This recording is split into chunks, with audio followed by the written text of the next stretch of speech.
저는 오늘 여호수아서 5장 말씀을 근거로 여호와께 속한 자라는 제목으로 하나님 말씀 선포하겠습니다. 여호수아서는 이스라엘 백성이 약속의 땅 가나안을 정복하는 그런 과정을 담고 있습니다. 무려 40년 동안 광야 생활을 다 마치고 드디어 우리가 지지난주에 요단강을 건넜습니다. 그리고 요단강을 건너서 가나안 땅을 첫 발을 내디디고 그 가나안 땅에서 첫 발을 내디딘 그 동네 이름이 길갈이라고 하는 지역입니다. 길갈. 사실은 길갈이라고 하는 지역은 원래 있었던 지역이 아니라 가나안 백성들이 그 땅에 들어갔을 때에 하나님께서 붙여주신 이름입니다. 여러분 인생에서 가장 중요한 순간이 언제입니까? 바로 커다란 전환점이 있을 때, 내가 어떤 것을 선택을 해야 되는 결정의 기로에 있을 때, 그때가 우리 순간의 가장 중요한 순간이죠. 이스라엘 백성들에게도 바로 지금 이 시점이 굉장히 중요한 순간입니다. 요단강을 건넜는데 그 직후 건너보니까 여리고 성이라고 하는 큰 난공불락의 성이 자리 잡고 있는 거예요. 그리고 그 성 뒤편에는 가나안 땅에는 가나안 7족속이 철병거와 함께 그들을 맞이하고 있습니다. 물론 이스라엘 백성들이 하나님께서 이미 요단강의 기적을 나타내셨다라는 이야기를 들었기 때문에 가나안 사람들은 간담이 서늘하게 녹아 있었습니다. 그들은 그렇지만 간담이 서늘하게 녹았다라는 것은 진짜 이제 이스라엘 백성들이 코앞에 다가왔기 때문에 전투를 준비하지 않을 수가 없었고, 가나안 7족속들은 연합이 굉장히 잘 되었습니다.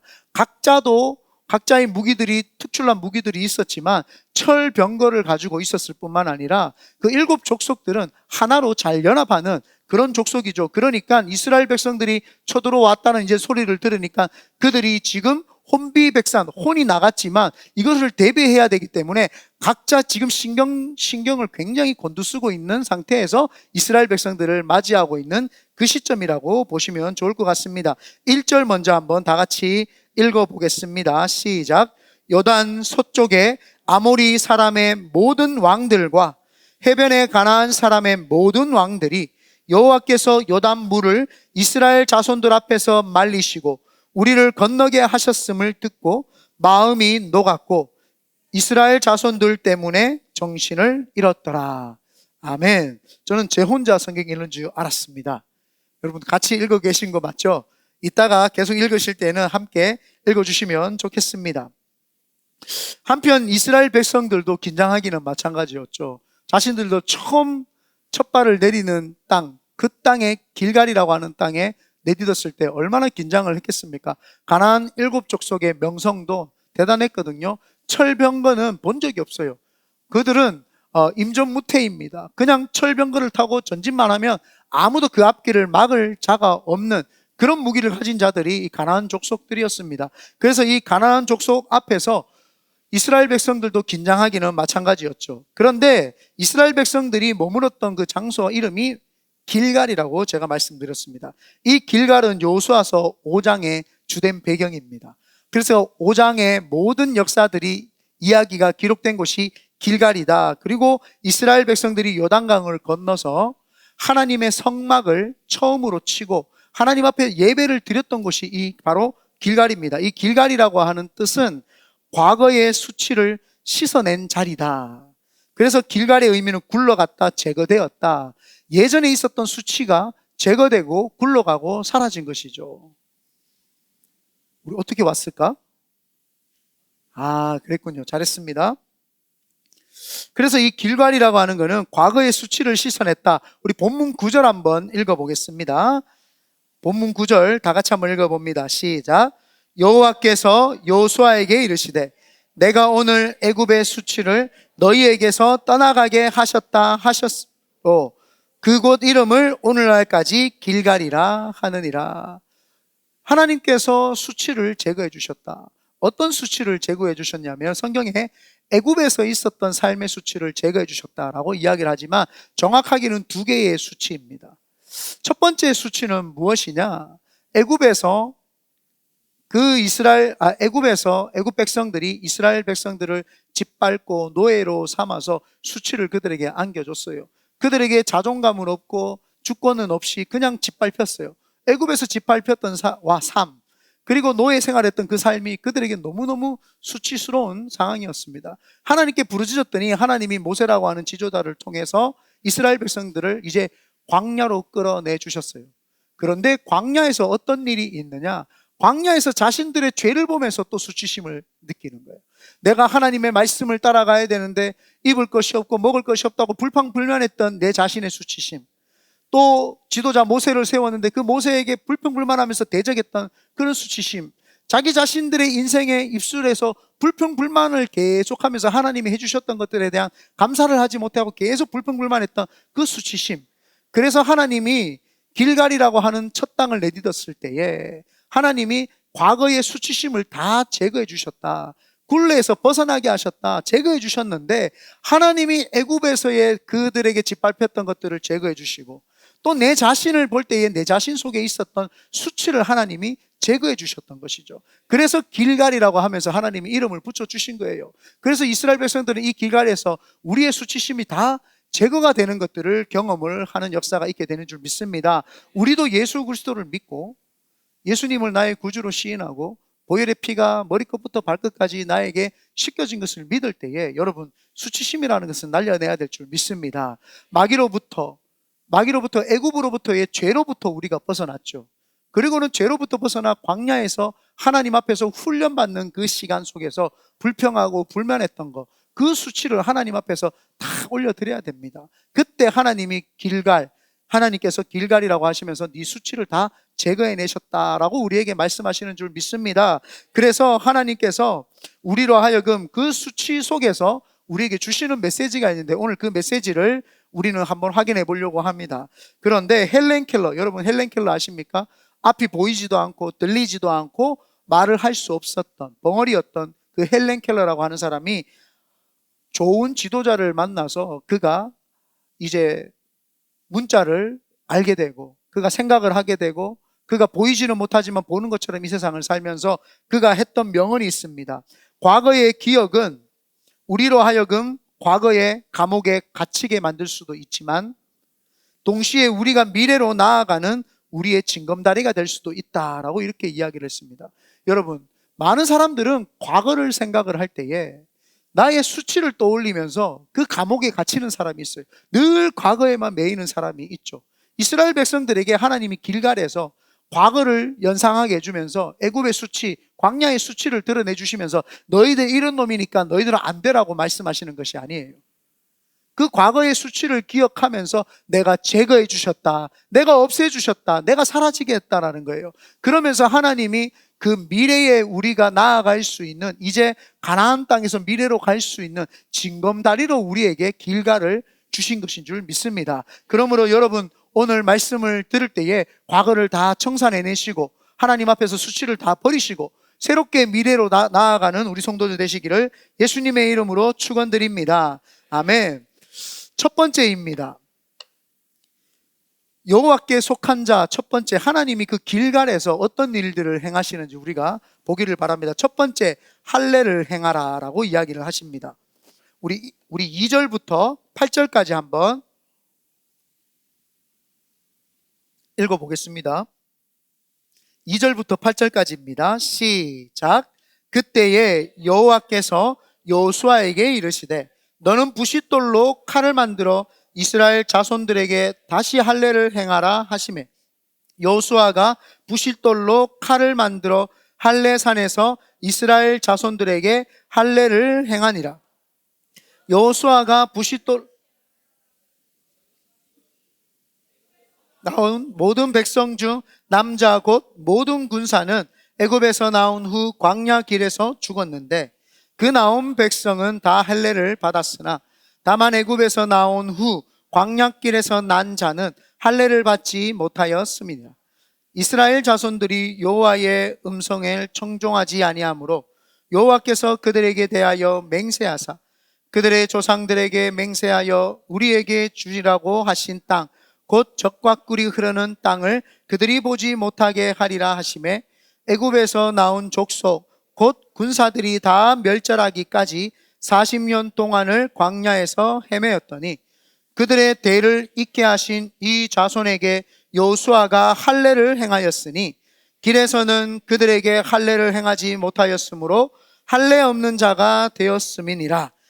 또 그 모든 백성에게 할례 행하기를 마침에 백성이 진중 각 처소에 머물며 낫기를 기다릴 때에.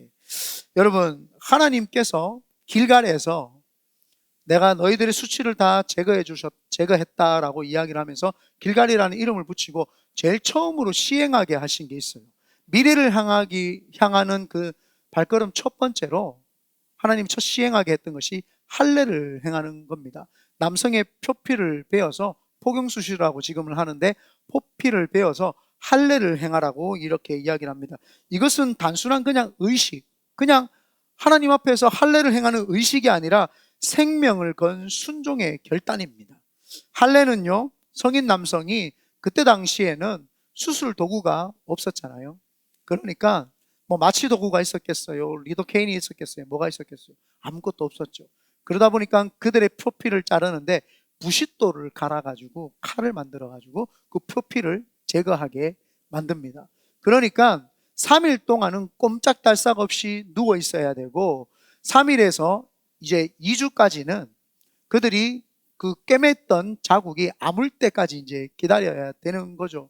우리가 병원에서 이 수술을 하게 되면은요, 팔이나 다리 같은 경우에는 스킨이 얇기 때문에 2주 뒤에 스티치 오프를 합니다. 슈처를 하고 난 다음에 그 슈처에 있는 자리를 이렇게 끊어내서 실을 뽑아내는 걸 스티치 오프라고 하는데, 그거를 2주 만에 합니다. 배 같은 경우에는 지방이 많고 살이 두껍기 때문에 일주일이나 10일 정도면 되고요. 그래서 이렇게 좀 피부가 얇은 것이죠. 근데 남자 성기 정도 같은 경우에는 2주 정도 돼야 되겠죠. 수술 도구도 없는 상태에서 잘라놨으니, 그러니까 2주 동안은 꼼짝달싹 할 수 없이 누워 있어야 되는 것이 바로 할례입니다. 하나님, 어떻게 적군 앞에서, 여리고성 앞에서, 또 가나안 7족속 앞에서 우리에게 할례를 행하라고 하십니까? 여러분, 이게 과학적으로, 이성적으로, 통계적으로, 확률적으로 이게 맞지 않습니다. 아무리 이성적으로 생각해도 이건 아니다. 우리가 신앙생활을 하다 보면은 이성적으로, 통계적으로, 확률적으로 안 되는 게 있어요. 확신에 서지 않을 때가 있습니다. 그럴 때 하나님은 우리에게 믿음을 요구를 하시는 거죠. 순종을 요구를 하시는 거죠. 네가 할례를 행하라, 이 말입니다. 할례라고 하는 것은 아브라함이라고 하는 사람이 하나님하고 언약을 맺을 때에 하나님이 주셨던 약속입니다. 너는 나의 백성이 되고 나는 너의 하나님이 되겠다라고 하는 언약의 백성이죠. 이스라엘 백성들이 길갈이라고 하는 가나안 땅에서 처음으로 하나님과 다시 그 언약을 상기시키면서 하나님과 언약을 맺습니다. 이 말은 정체성입니다. 너는 누구냐? 하나님이 우리에게 묻습니다. 너는 누구냐? 그러면 우리는 하나님께 대답해야 됩니다. 저는 하나님의 백성입니다. 그리고 나는 누구냐? 하나님은 나의 하나님이십니다 라고 하는 정체성을 만들어내고 정체성을 떠올리는 시간, 그 시간이 바로 할례의 시간입니다. 미래를 향해 처음 나아갈 때 하나님 우리에게 묻습니다. 너는 누구냐? 너는 왜 이 자리에 앉아 있느냐? 지금 길갈이라는 곳에서 내가 너에게서 왜 수치심을 거뒀느냐? 너는 누구냐 물어볼 때 여러분 하나님께 고백하기를 바랍니다. 저는 하나님의 백성입니다. 하나님의 자녀입니다. 그럴 때 하나님께서 이야기를 하십니다. 내가 너의 하나님입니다. 하나님하고 나하고의 정체성이 확고해질 때 그때 하나님이 우리에게 주시는 게 뭐냐?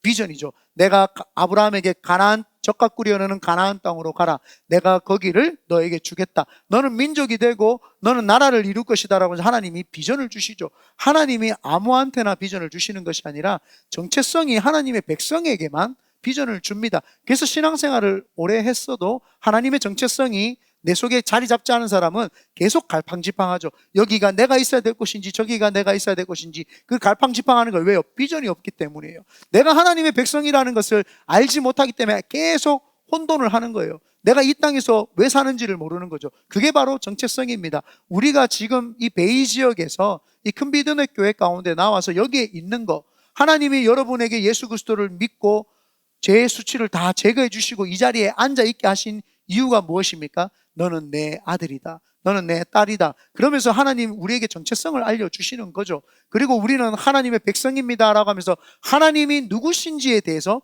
우리는 고백을 해내는 장소. 그래서 하나님께서 첫 번째로 우리에게 말씀하시는 것이 광야 40년 동안 태어난 이 세대들이 하나님하고의 언약이 없다라는 거예요. 하나님하고의 정체성을 확립할 시간이 없다는 거예요. 하나님 굉장히 따뜻하신 분이죠. 너희들이 첫 시작하기 전에 두려워하는 그들에게 위대하신 하나님이 제일 첫 번째로 말씀하시는 게 두려워하지 말라, 놀라지 말라, 내가 너와 함께한다. 너는 내 자녀고 내가 너와 함께한다라는 거. 이 정체성을 주시면서 사실은 마음의 근심, 걱정, 불안, 초조를 가라앉히시는, 따뜻하게 하나님 만져주시는 그런 장면입니다. 그래서 하나님은 아브라함을 떠올리게 하셨고 아브라함을 통해서 할례를 하게 하셨죠. 할례하지 않으면은 하나님의 백성이 아닙니다. 왜요? 그 몸에서 하나님의 흔적이 없기 때문에 하나님은 그들을 도와줄 이유가 없죠. 그래서 하나님께서는 그에게 할례를 행하라고 하셨습니다. 모세가 하나님으로부터 이스라엘 백성들을 이끌어내라고 했던 비전의 사람이었습니다. 그런데 그 모세라고 하는 사람에게 하나님이 모세를 죽이려고 하십니다. 하나님이 모세를 불렀는데요, 하나님이 모세를 죽이려고 해요. 우리가 생각해도 좀 이해가 안 가는 부분이잖아요. 그런데 그 아내가 십보라가 그 감을 잡습니다.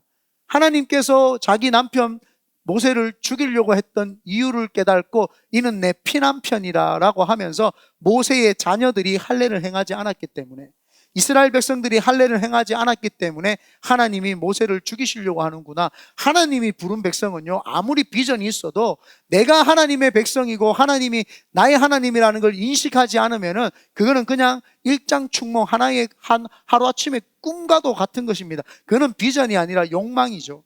내가 하나님으로부터 내가 하나님의 백성이고 하나님이 나의 하나님이라는 것을 까먹은 상태에서 우리가 신앙생활을 하고 있다면은 하나님이 우리도 아무리 비전을 받았다고 할지라도 목숨을 걷어갈 수도 있습니다. 그래서 내 피남편이라고 하면서 모세를 하나님이 살려주셨어요. 그 아내 십보라 때문에 할례에 대해서 하나님을 감을 잡고 했던 것이죠. 하나님 우리에게도 지금 묻습니다. 여러분에게 묻습니다. 하나님이 지금 이 시간 여러분이 앉아있을 때 여러분이 누구냐라고 하나님 물을 때 뭐라고 대답하시겠습니까? 저 하나님 자녀입니다. 이렇게 꼭 대답하시기를 예수님의 이름으로 축원드립니다. 하나님은 가나안 땅의 정복을 무력이나 전략이나 그런 것이 아니라 누구에게 속해 있는지에 대한 분명한 소속을 댈 때, 그때 가나안 땅이 정복이 되는 줄 믿습니다. 그러므로 우리는 영적 할례를 행한 자로서 하나님께 속해 있다는 것을 잊어버리지 마시기를 예수님의 이름으로 축원드립니다. 아멘. 두 번째입니다. 두 번째는 유월절을 기념하라고 이렇게 이야기를 해요. 아니, 길갈에서 하나님 할례를 행하라고 하시고 이제는 유월절까지 하나님 기억을 하라고 이렇게 이야기를 하는 거예요. 본문 10절에서 11절 한번 읽어보겠습니다. 시작. 또 이스라엘 자손들이 길갈에 진쳤고 그 달 14일 저녁에는 여리고 평지에서 유월절을 지켰으며 유월절 이튿날에 그 땅의 소산물을 먹되 그 날에 무교병과 볶은 곡식을 먹었더라. 이 유월절이라고 하는 것은 이스라엘 백성들이 애굽에 종살이했을 때에 해방된 것을 기념하는 절기입니다. 하나님은 구원자이시고 나는 하나님의 백성으로 하나님의 은혜 가운데 하나님이 구출시켜 주셨죠. 그들이 무슨 행동을 한 것이 아닙니다. 이스라엘 백성이 선한 행동을 한 것도 아니고 이스라엘 백성들이 애굽에서 어떤 하나님을 제대로 섬긴 자들이 아닙니다. 그런데도 불구하고 하나님께서 이스라엘 백성들을 출애굽시켜 주셨죠. 그거를 뭐라고 이야기하냐? 하나님의 은혜다, 이렇게 이야기를 합니다. 유월절 사건 때 어떤 일이 있었냐 하면은 마지막에 애굽에서 열재앙이 일어납니다. 그 열재앙 속에서 장자, 첫 번째 태어난 것들은 다 죽입니다. 하나님께서 첫 번째 태어난 것들은 다 죽이겠다고 선포를 하십니다. 그래서 죽지 않으려면 어린 양을 잡아다가 좌우 문설주와 상인방, 하인방 문 4군데에다가 그 어린 양의 피를 발라라고 이야기를 합니다. 그 피는 예수 그리스도를 상징을 하는 거죠. 그 피를 받으면 패스오버 하겠다, 지나가겠다는 거예요. 너네들이 아무리 그 속에 어떤 사람이 있어도 그 피만 보면 지나가겠다는 거예요. 여기에는 죽음이 있었으니까 죽은 자리에는 죽음이 필요 없잖아요. 그렇기 때문에 누군가가 죽었기 때문에 지나가겠다라는 거예요. 첫 장자가 죽어야 되는데 누가 대신 그 장자를 대신해서 죽었다라는 거예요. 그 죽음을 상징하는 거죠. 그래서 패스오버를 한 거예요. 그런데 이스라엘 백성들 속에서 거기에 죄인이 없었을까요? 애굽 사람들만 나쁜 놈이에요? 저놈들 우리를 괴롭히는 사람들이니까 저는 나쁜 거고 우리는 노예였으니까 착해. 그렇습니까? 그렇지 않습니다. 노예들이라고 해서 나쁜 일을 안 하지 않습니다. 이스라엘 백성들 안에서도요, 도둑놈도 있었고요, 강도도 있었고요, 강간범도 있었고요, 200만이나 되니까 별의별 일이 다 안 있었겠습니까? 어제 싸운 사람도 있었고요, 부부싸움도 했고, 자식 패기도 하고, 별의별 일들이 다 있었을 것입니다. 그런데 6월절 어린 양에 죽음의 그림자가 드리웠을 때 모든 애굽에서 죽음의 소리가 들리기 시작을 합니다. 저기에서 내 아들 죽었다고 울고, 여기에서 울고, 모든 장자들이 죽어가면서 이스라엘 전역에 죽음의 공포와 울음소리가 막 들렸을 때 이스라엘 백성들이 잘 됐다, 아이고 우리 괴롭힐 때는 언제고 꽃이다, 뭐 이러겠어요? 절대 그러지 않죠. 저기에서 죽음이 막 다가오는 사람은 저 멀리서부터 그 죽음의 소리가 막 들려오니까 이스라엘 집에 있었던 사람 마음이 어땠겠어요? 혹시 내가 피는 발랐지만 나 죽는 거 아닌가? 나도 죽는 거, 내가 어제 친구하고 싸우고 때렸는데, 내가 남의 물건 훔쳤는데, 나 도둑놈인데, 내 강간했는데, 내 살인했는데 나 죽는 거 아닌가? 이런 생각이 없겠어요? 그때 일어나는 게 뭐예요? 회개가 일어나는 거죠. 회개가. 그때 마음속에서 하나님, 애굽 사람들이 지금 다 죽어가는데, 하나님, 이 어둠의 그림자가 지나가는데 그 소리가 들려옵니다. 하나님, 나도 어제 하나님 이런 죄가 있고 내 속에 죄가 있습니다, 용서해 주십시오 하면서 그들에게 뭐가 일어납니까? 회개가 일어납니다. 회개가 일어나고 밤새도록 회개하고 있을 때 죽음의 그림자가 끝나고 낮에 동이 틀 때 그들이 햇빛을 보면서 와, 살았다, 이거 하나님 은혜구나. 애굽 사람들은 다 죽었는데 우리가 살았다는 거, 이거 자체가 은혜구나. 그 은혜를 마음속에서 새긴다는 겁니다.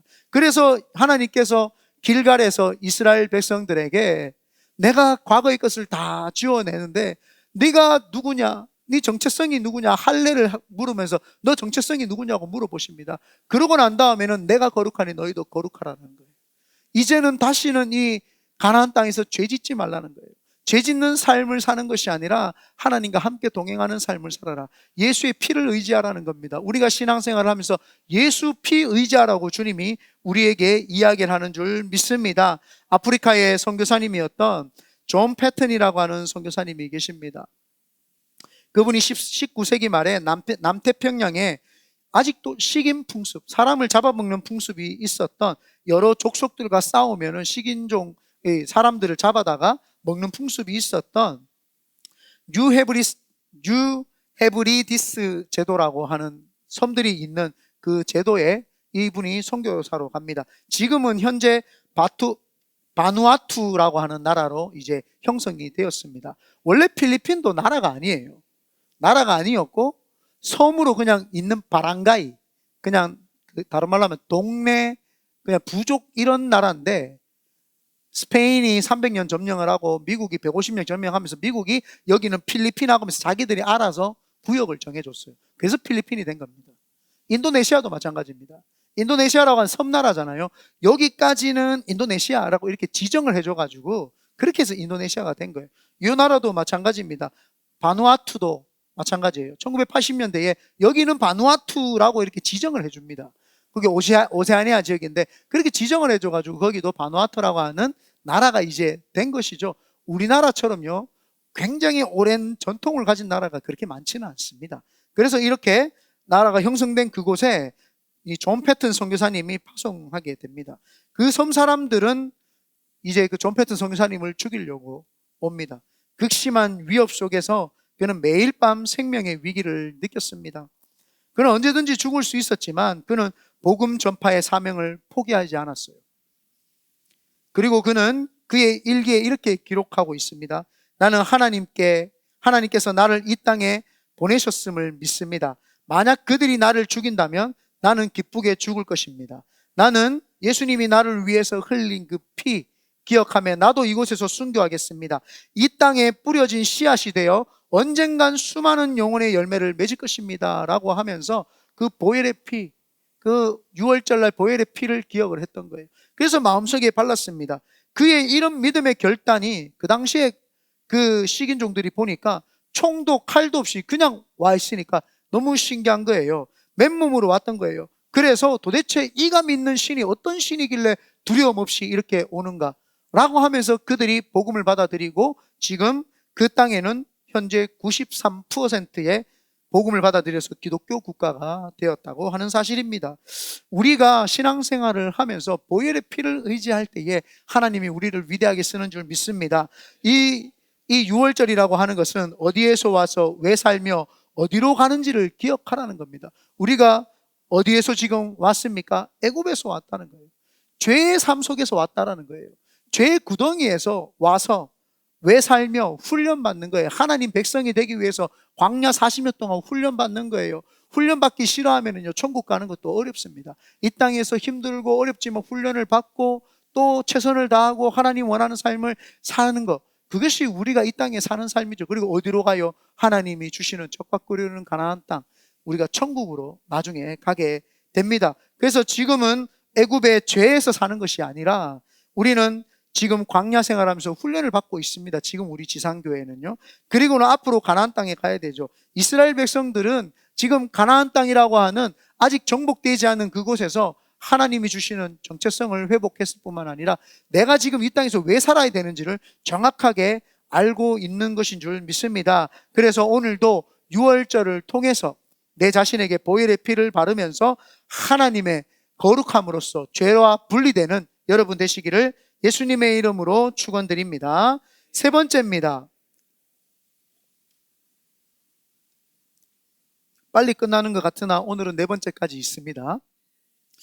세 번째, 새로운 것을 먹으라 이렇게 이야기를 합니다. 하나님이 할례를 행하라고 하시고 6월절을 기념하게 하시고 난 다음에 새 것을 먹으라고 이야기를 해요. 우리 본문 12절 한번 읽어보겠습니다. 본문 12절입니다. 시작. 또 그 땅에 소산물을 먹은 다음 날에 만나가 그쳤으니 이스라엘 사람들이 다시는 만나를 얻지 못하였고 그 해에 가나안 땅에 소출을 먹었더라. 이제 만나의 시대가 종료되는 시점입니다. 그 장면을 지금 우리가 보고 있습니다. 이스라엘 백성들은요, 광야에서 하나님이 주시는 특별한 음식을 먹었어요. 그 만나라고 하는 꿀송이 같은, 그 꿀과 같은 그 만나를 하나님이 매일매일 내려주셔서 먹었죠. 하나님의 기적을 깊이 체험을 했습니다. 훈련 가운데서는요, 하나님이 계속해서 그 사람을 하나님께서 먹이시고 입히시고 채우시죠. 우리가 초신자 때는요, 기도만 하면 하나님이 응답을 해주세요. 그러나 신앙이 어느 정도 자라서 훈련 기간이 지나고 성숙한 신앙인이 되면은 기도한 만큼 하나님의 역사가 이루어집니다. 내가 말씀을 연구한 만큼 하나님이 우리로 하여금 응답을 들려주시죠. 많은 분들이 신앙생활을 하면서 초신자처럼 아직도 달라고 기도하면은 초신자에서 못 벗어난 거예요.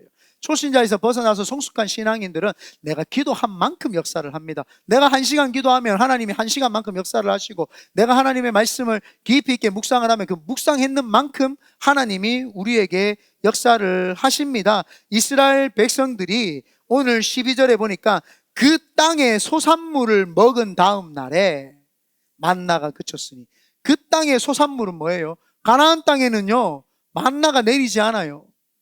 하나님이 이제 다 주셨어요.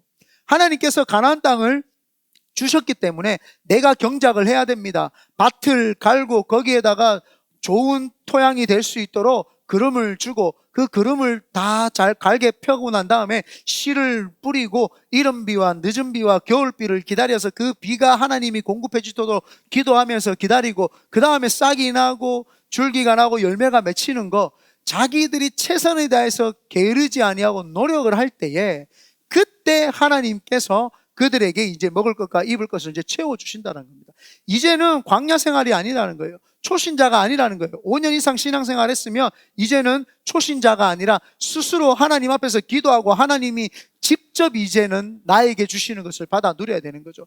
이제는 그래서 하나님이 우리에게 다 주셨기 때문에 어떤 기도를 해야 되냐? 하나님, 어느 것이 내 것이십니까? 이렇게 기도를 해야 되는 거예요. 하나님, 이게 내 거입니까? 저게 내 거입니까? 하나님, 직장 주세요. 이 기도가 아니에요. 하나님, 이 직장이 내 겁니까? 이게 내 겁니까? 저게 내 겁니까? 찾아가지고 내가 취해야 되는 거죠. 가나안 땅에서는 내가 갈아가지고 하나님이 주신 거예요. 안 주신 거 말고요, 내 스펙으로 했는 게 아니라 하나님이 주셨지만 그 주신 것을 찾는 것을 내가 찾아야 되는 거예요. 하나님 이거입니까? 저거입니까? 그래서 기도가 바뀌게 되죠. 신앙생활이 연그러지면 연그러질수록 기도가, 내 기도는 어차피 하나님이 가나안 땅을 주셨기 때문에 기도할 게 별로 없어요. 그냥 내 거는 그냥 박 갈고 하나님이 여기 주셔서 감사합니다 하고 받아서 누리면 됩니다. 그런데 신앙생활이라고 하면서 우리가 하나님께 누리지 못하고 자꾸 달라고 하는 것은 하나님을 인식하지 못하고 아직도 광야 생활을 하고 있는 거예요. 광야에서 이제 벗어나서 하나님이 주시는 비전의 땅에 들어가서 그 비전의 것을 찾아 누리는 우리가 돼야 될 줄 믿습니다. 광야에서 이들은요, 아무것도 없어도 하나님이 모든 것을 해주셨어요. 왜요? 훈련기간이니까. 군인도요, 훈련기간에 군대에 들어가면은 병장 달고 제대할 때까지 다 먹여주고 입혀주고 채워줍니다. 마찬가지입니다. 신앙생활에서도 이제는 하나님이 우리에게 비전을 주셔서 쓰시기 전에는요, 하나님이 다 먹여주고 입혀줘요. 그래서 초신자 때는요, 기도 마음대로 해보세요. 다 이루어집니다. 하나님 이거 주세요, 저거 주세요. 다 주세요. 그런데 기도 물론 안 하니까 못 받는 거예요. 기도만 하면 다 주신다니까요. 아직 내가 믿음이 없다 그러면 기도만 시작만 해보세요. 다 주신다니까요. 그런데 기도를 안 하니까 하나님이 안 주신다. 그래서 날마다 게으르면은요, 먹지 못하는 것이 어디예요? 가나안 땅이에요. 가나안 땅이죠. 만나는 매일 주셨지만 이제 가나안의 삶은 게으르면 먹지 못하다는 거예요. 이제는 너희들이 하나님이 주신 것을 게으르게 받아 누리지 말고 매일매일의 삶을 받아 누리는, 그래서 성막이라는 곳을 하나님이 이제 길갈에다가 제일 처음에 세웠어요. 그래서 그들은 가나안 땅에 있으면서 성막 생활을 하는 거예요. 하나님, 저 멀리서부터 어린 양을 데리고 와야 되니까 얼마나 힘이 듭니까?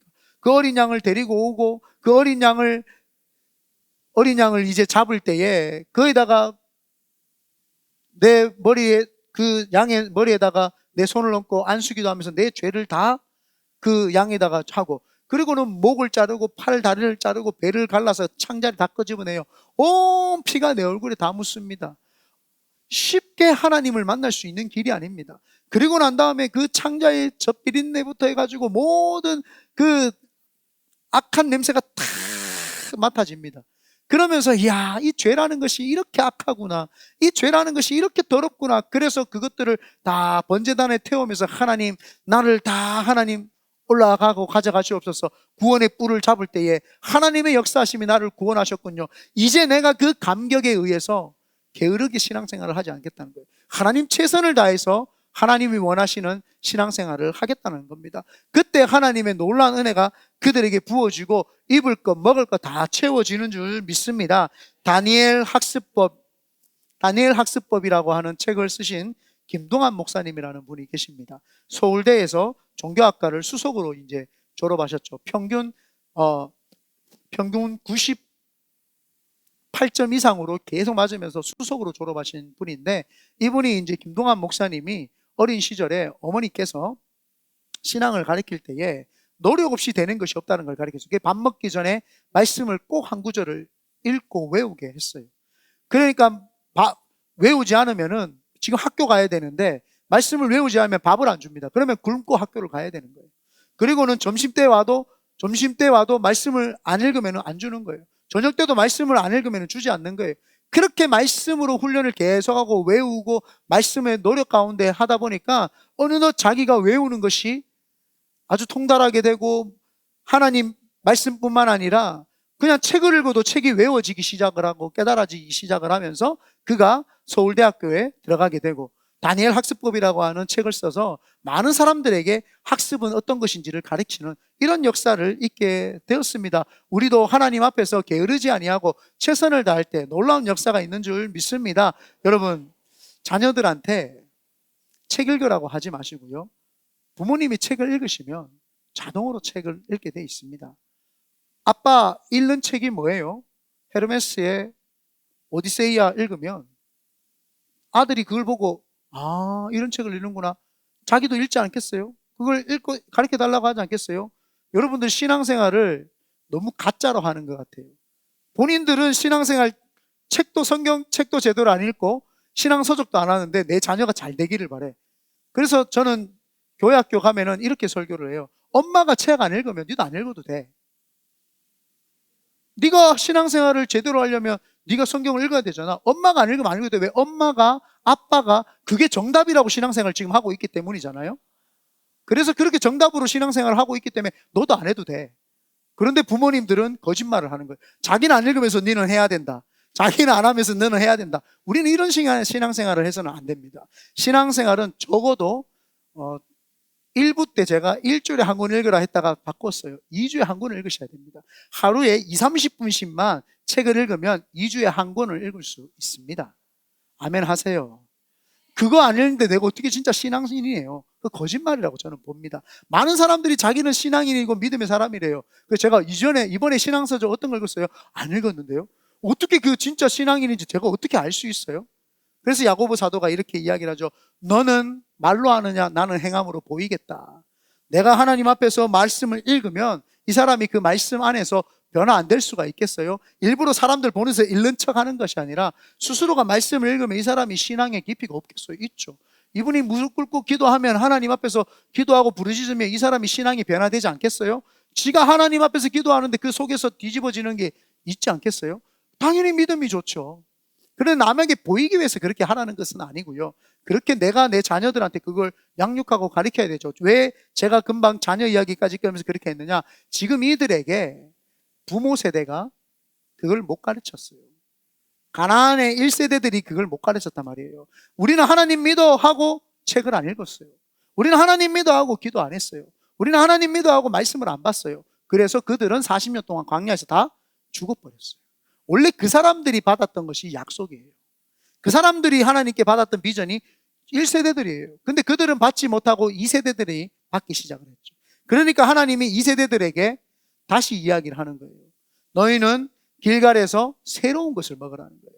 만나를 먹는 것이 아니라 니네들이 경작하고 두드리고 땅을 패서 땅을 잘 갈아서 니네들이 그걸 받아 먹으라는 거예요. 이제 스스로 하나님 앞에 찾고 두드리고 기도한 만큼 받을 수 있으니까 그렇게 하라는 거죠. 우리는 신앙생활을 그냥 보편적으로 사람들이 하는 대로 하면 안 되고 정상적으로 해야 됩니다. 보편적이라고 하는 것은 지금 현 시대에 있는 공시적으로 드려지고 있는 기독교라고 하는 이 수준에서 드리는 것이 아니라 정상적인 거, 성경에서 말하는 거. 성경에서 하나님 앞에서 말씀을 내가 기도한 만큼 받으라고 했으면 그렇게 받으시면 될 줄 믿습니다. 그러므로 날마다 게으르면 먹지 못합니다. 만나는 매일 주셨지만 이제 가나안의 삶은 게으르면 먹지 못한다. 우리 신앙생활도 부지런히 하시기를 예수님의 이름으로 축원드립니다. 넷째입니다. 내 발에 신을 벗으라 이렇게 이야기를 합니다. 13절 15절까지 한번 읽어보겠습니다. 시작.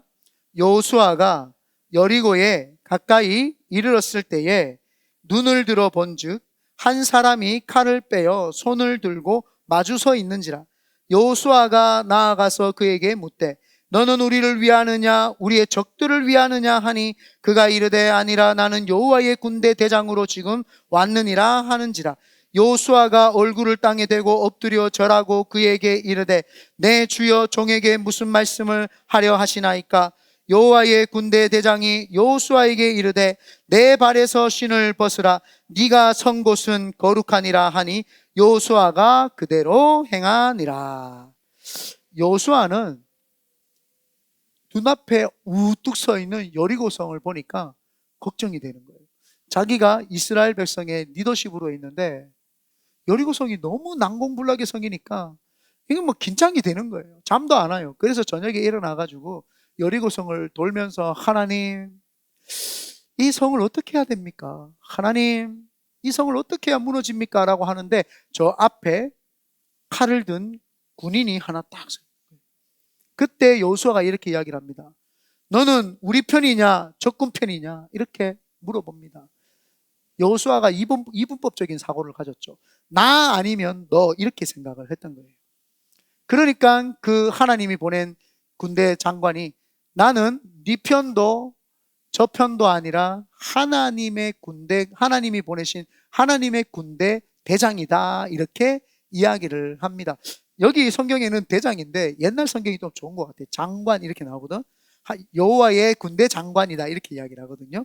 여기는 여호와의 군대 대장이다 이렇게 이제 표현이 됩니다. 그때 여호수아가 거기에서 꼬꾸라지죠. 엎드립니다. 여기에서 우리가 발견해야 되는 것은 2분법이 아니라 3분법으로 이 인생을 볼 수 있어야 되는 겁니다. 많은 사람들은 문제가 생기면은 내가 이 문제를 어떻게 해결을 하지? 라고 하면서 문제와 나 2분법적으로 인식을 하죠. 그러니까 그 문제를 해결하려고 누가 해요? 내가 하고 있는 거예요. 내가 이 문제를 해결해야 되고, 내가 이 문제를 이겨야 되고, 내가 해야 되는 거죠. 그러니까 내가 하려고 하다 보니까 어떻게 돼요? 나중에는 하나님의 비전이라고 열심히 했는데 내가 한 거예요. 그런데 여호와의 군대 장관이 이야기를 하잖아요. 문제와 너가 아니라 하나님이 계신다는 거예요. 이 문제는 하나님이 해결하신다는 거예요. 내가 해결하는 것이 아니라 하나님. 그래서 너는 어디에 속해 있느냐라고 지금 묻는 거예요. 너는 어디 속해 있느냐? 여러분이 하나님이 우리에게 묻는다면 너는 어디 속해 있냐? 저는 나에게 속해 있습니다가 아니라 저는 하나님께 속해 있습니다. 그래서 오늘 말씀의 제목이 여호와께 속한 자. 하나님께 속해 있습니다. 하나님께 속해 있으면 그 문제는 누가 해결합니까? 하나님이 해결을 하게 되죠. 그래서 문제가 나타나면은 아직도 이분법적인 사고를 가진 사람은 내가 이 문제를 어떻게 해결해야지 봅니다. 그런데 삼분법적인 생각을 가진 사람은 하나님이 이 문제를 뭐라고 보실까라고 이제 보게 되죠. 우리가 볼 때는 산이 높아가지고 큰 산처럼 보여집니다. 그러면 하나님 저 큰 산을 제가 어떻게 건너야 됩니까? 라고 사람들은 그렇게 하나님께 묻습니다. 그때 하나님은 저 위에서 보시니까 산도 평지처럼 보입니다. 산이 산처럼 보이는 게 아니라 산도 평지처럼 보입니다. 비행기 타보십시오. 여러분 비행기 위에 있으면은요, 제 아무리 높은 빌딩도요 평지처럼 보입니다. 아무리 입체적인 게 다 뚜렷하게 있어도요 평지로 보입니다. 입체적으로 보이지 않습니다. 저 비행기에서 보면 그냥 다 평지로 보일 뿐이지 그냥 뭐 네가 높고 낮고가 없습니다. 에베레스트 산에 가봐가지고 뭐 높니 거기가 6,700m니 비행기 타면은요 6,700m도 땅입니다. 그냥 아무것도 아닙니다. 내 문제를 하나님이 보는 거죠. 여호수아가 지금 뭐라고 있어요? 이 문제를 자기가 해결하려고 했던 거예요. 내가 이 여리고성을 어떻게 무너뜨리지? 하나님 그거 아니다는 거예요. 네가 못 무너뜨린다. 네가 할 수 있는 게 아니다. 삼분법적인 눈을 가질 수 있도록 이 하나님의 여호와의 군대 대장을 딱 보내주신 거예요. 여호와의 군대 대장이 그에게 이야기를 합니다. 내 신을 벗어라. 여기는 거룩한 곳이니 내 신을 벗어라. 네 주권, 네가 가지고 있는 그 신념, 네가 하려고 하는 모든 이분법적인 거 다 내려놓고 하나님이 이거 할 것이다라는 주권을 내려놓으라는 거예요. 너의 주권과 너의 소유권을 다 내려놓으라는 거예요. 그거를 내려놓아야지 하나님이 역사하신다라는 것을 이야기를 합니다. 그래서 15절에 보면은 여호와의 군대 대장이 여호수아에게 이르되 네 발에서 신을 벗으라. 네가 선 것은 거룩하니라 하니 여호수아가 그대로 행하였더라. 거룩한 곳이 왜 거룩한 곳이라 그랬어요? 이스라엘 백성들이 땅이 있었어요? 집이 있었어요? 뭐가 있었어요? 아무것도 없었어요. 그냥 맨몸으로 태어났어요. 알몸으로 태어난 그들에게 하나님이 가나안 땅이라고 하는 땅을 하나님의 거룩한 홀리랜드로 지정을 해주신 거예요. 하나님이 이곳에서 통치하겠다. 내가 여기를 통치하고 내 나라를 세우겠다라고 하면서 하나님이 나라를 선포하신 거예요. 그래서 백성 삼아 주셨기 때문에 하나님의 땅이기 때문에 거룩한 곳입니다. 그 거룩한 것은 하나님이 알아서 하시는 곳이지 우리가 어떻게 손본다고 되는 것이 아니죠. 그러니까 여기에 거룩한 땅이니 네가 가지고 있는 주도권과 소유권을 벗으라는 거예요. 내가 신발을 신고 돌아다니면서 내 땅이라고 이야기를 하면 그 땅의 권리를 주장하는 것은 여호수아가 되고 이스라엘 백성이 되죠. 여기에 소유권과 권리권은 주권은 내 거다는 겁니다. 하나님이. 그래서 모든 주권을 내려놓으라는 거예요. 그 주권을 다 내려놓으라는 거예요. 그때 여호수아가 그 신발을 벗은 거죠. 하나님, 이 모든 주권은 내 것이 아닙니다. 하나님 것입니다. 라고 하면서 하나님께 그 주권을 올려드렸죠. 그때 여호와의 군대 장관이 그에게 여리고 성을 어떻게 무너뜨릴 것인지에 대한 계략을 가르쳐 준 것인 줄 믿습니다. 문제를 만났을 때 주도권과 소유권을 포기해야지만이 문제가 없어지는 줄 믿습니다. 하나님께서 우리의 삶의 마지막까지, 하나님께서는 우리의 삶의 끝 마지막까지 그분이 알아서 정복을 하시는 줄 믿습니다. 죽을 때까지 정복합니다. 한 번은 제가 예전에서 섬기던 교회에서 몽골이라고 하는 단기 선교를 이렇게 갈 때입니다. 단기 선교팀을 모집을 했더니 청년들이 한 10대 명이 모였어요. 거기에서 이제 한 자매가 있었는데, 한 자매가 취업을 앞두고 있었는데, 그 몽골 선교에 이제 신청을 했더라고요. 그러면서 기도 제목으로 몽골 선교 갔다 와서 취업이 참 잘 되면 좋겠습니다라고 기도를 했어요.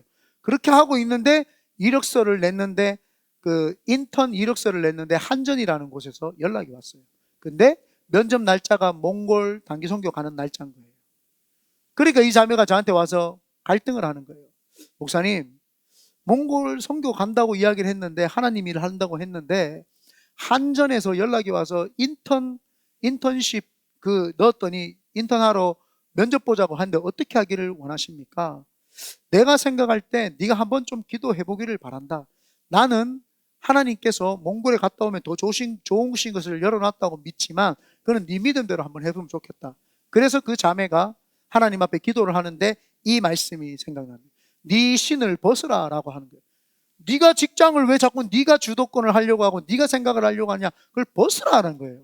그래서 이 자매가 와가지고 막 우는 거예요. 나누는데, 목사님 저 결단했습니다. 어떻게 하기로 했어요? 이번에 단기 선교 못 갑니까? 아닙니다 목사님, 제가 한전 들어가는 그 면접을 포기하기로 했습니다. 괜찮겠어? 제가 3번 물어봤습니다. 진짜 괜찮아? 진짜 괜찮아? 선교 다음에 가면 되지. 진짜 괜찮아? 아닙니다. 하나님이 제가 볼 때 지금 부르신 것 같습니다. 내 인생의 첫 시작에 첫 직업을 하나님이 받으시기를 원하고 주도권을 받으시기를 원합니다라고 하는 거예요. 제가 그 믿음에 놀랬죠. 이름이 예지입니다. 네. 이런 거는, 선한 거는 이제 다음에 조금 이렇게 나쁜 거는 이름을 안 밝히도록 할게요. 이 친구는 예지라는 자매예요. 그래, 예지가 그렇게 얘기한 거예요. 그래 알겠다 해가지고 단기 선교에 갔는데요, 얼마나 이 자매가 그 주도권을 내려놓고 갔는지 은혜를 엄청 받고 또 받고 또 받고, 그 인생에서 제가 봐도요 그렇게 아름답게 은혜를 받는 걸 처음 봤어요. 그 주도권을 이렇게 들었더니, 근데 신기한 게 뭔지 알아요? 딱 갔다 왔는데요, 어떤 사람이 너 은행에서 일해 볼 생각 없어? 라고 해가지고 은행에서 갑자기 연락이 와가지고 인턴이 아니라 정직원으로 들어가가지고 그냥 첫 판부터 월급 막 이빨 세림 막 받아가면서 일을 하게 된 거예요. 자기가 목사님 저는 연락 한 적도 없고 이력서를 낸 적도 없고 아무것도 없었어요. 그런데 연락이 와서 제가 지금 근무하고 있습니다. 그래서 자기가 밥 사왔어요 저한테.